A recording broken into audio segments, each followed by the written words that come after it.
Transmisi energi listrik. Tahukah kamu bagaimana energi listrik dapat disalurkan ke rumah-rumah dengan efektif dan efisien? Pembangkit listrik biasanya dibangun jauh dari permukiman penduduk.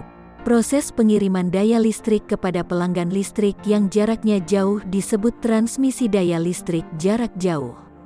Untuk menyalurkan energi listrik ke konsumen yang jauh, tegangan yang dihasilkan generator pembangkit listrik perlu dinaikkan. Perhatikan gambar tentang transmisi energi listrik jarak jauh berikut ini.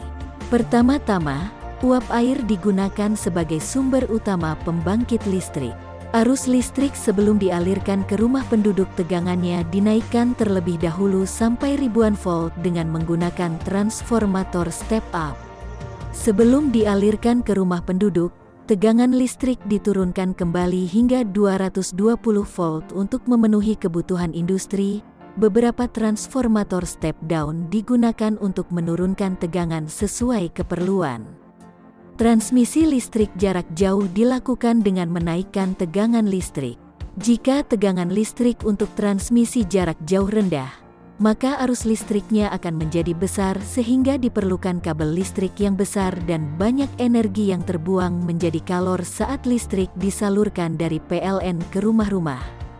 Namun, dengan tegangan yang tinggi, arus listrik akan menjadi kecil sehingga kabel listrik yang dibutuhkan kecil dan tidak terlalu banyak energi yang terbuang.